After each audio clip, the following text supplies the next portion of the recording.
time to start this block of training. I need to get my baseline weight for the beginning of the 2023 race season. I'm gonna get my weight today, baseline weight. We're gonna do FTP test, talk about that later, and see where we're at going into this season and see where I want to improve. I don't know what number I'm going to get on the scale, so we'll see what happens, and whatever it is, I can't change it now, so let's go.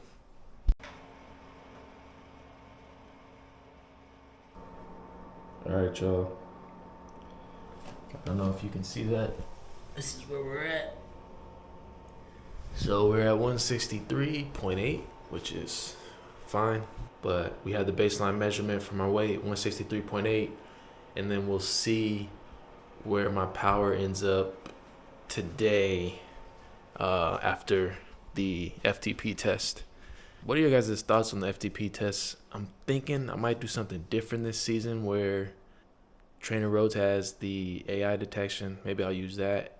And I think it is more important to know and improve 5-minute power, 10-minute power versus my 20-minute power. And I'll talk about that a little bit later. All right, so we're looking at the TrainerRoad app.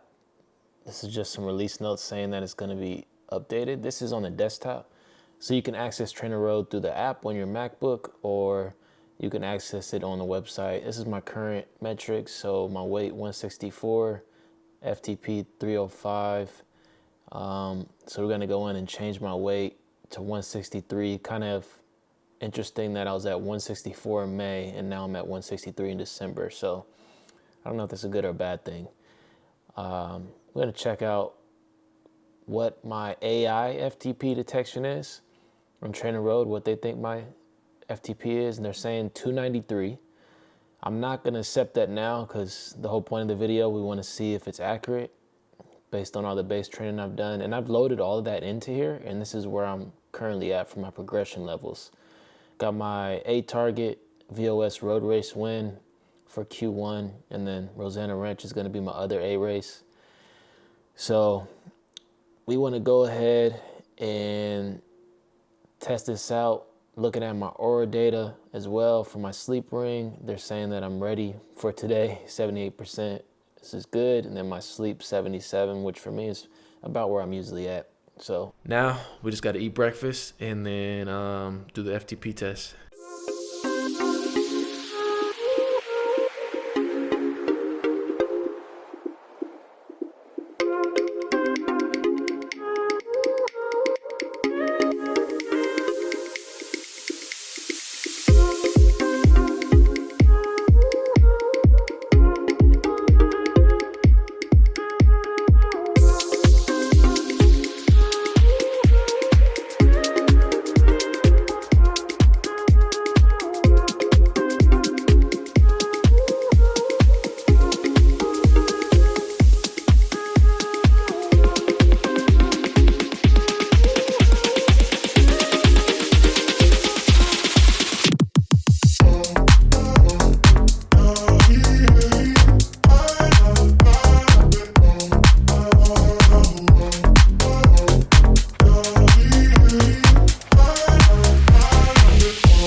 Let the suffering begin. Man, I'm not looking forward to this, but we're gonna do our best. I've been doing mostly coffee rides. Basically, that's all I've been doing is coffee rides. So coffee rides, and actually I've been doing a few weeks of endurance zone 2 the last 3 weeks. So not sure why FTP. It's right now my watts are over. Erg mode should be on right now. So let me hop onto erg mode through the Zwift companion app.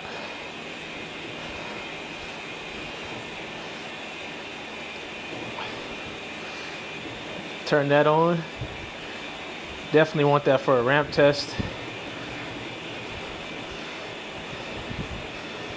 So let's see.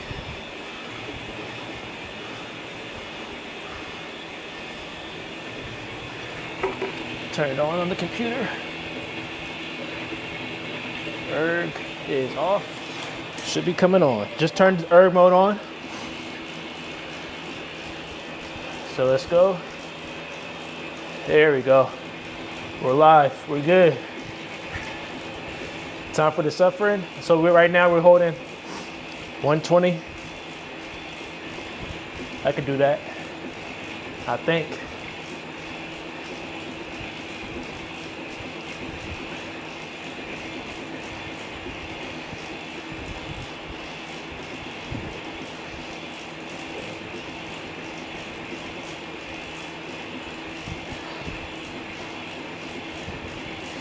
All right.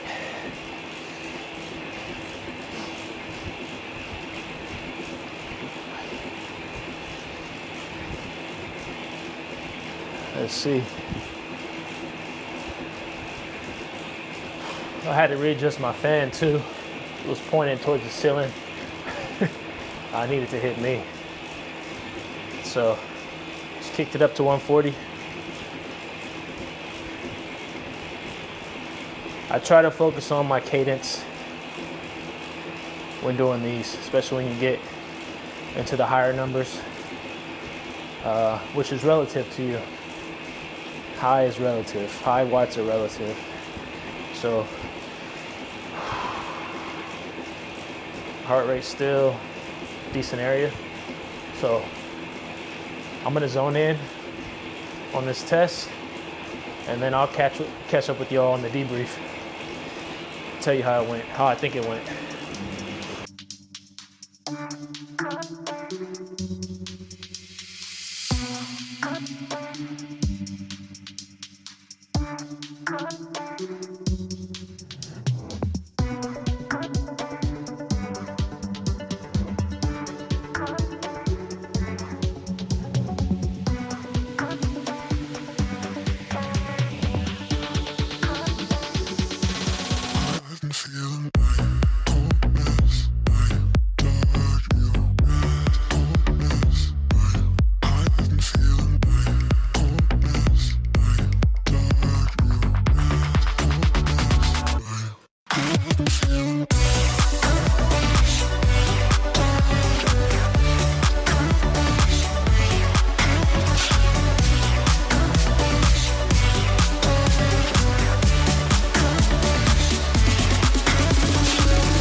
Fuck.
Alright guys, so we're in the web version of TrainerRoad. I put in my ramp test, so we'll see what adaptations will pop up now with that new data in there.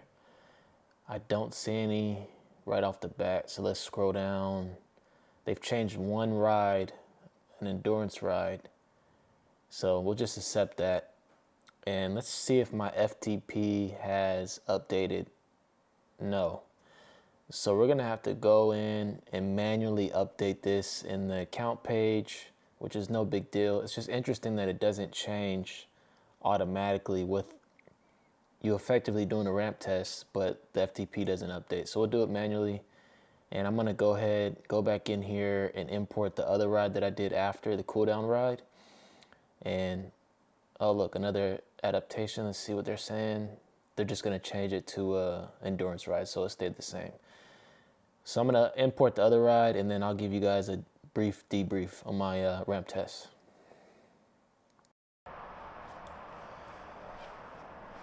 All right. So I just finished the ramp test. I got to 440 watts for a minute, and that was very hard from what you could see. Going into the test, I had no real expectations. I haven't done an FTP test or a ramp test for months, literally. The last, I would say 2 to 3 months, I've mostly just been doing coffee rides primarily, free rides where I can just do whatever I want. And I would say the last month and a half, I really started laying the base foundation. I think my base is pretty solid right now. I think obviously that my anaerobic and my zone 4 capacity, VO2 capacity could improve, and that's why we're starting to train for the races that I'm gonna do. I'll do another video on the races that I'm planning to do for the first quarter of 2023. Overall, I got a FTP of 317 as my baseline to work from. I'm really thinking about doing a 1 minute, 5 minute, and a 10-minute test, because for me, I feel like that's more important than a 20-minute power per se. I don't do a lot of races where I'm gonna need to hold power for 20 minutes, but it's still a good data point nonetheless. The more data you have, the better, in my opinion. So I'm gonna get in the shower and clean up, but definitely like and subscribe to follow more of this training journey that I'm on. So this cycling training journey I'm gonna do for the first quarter of 2023 and the bike races that I'm doing. So thanks for watching, guys, and I'll talk to you soon.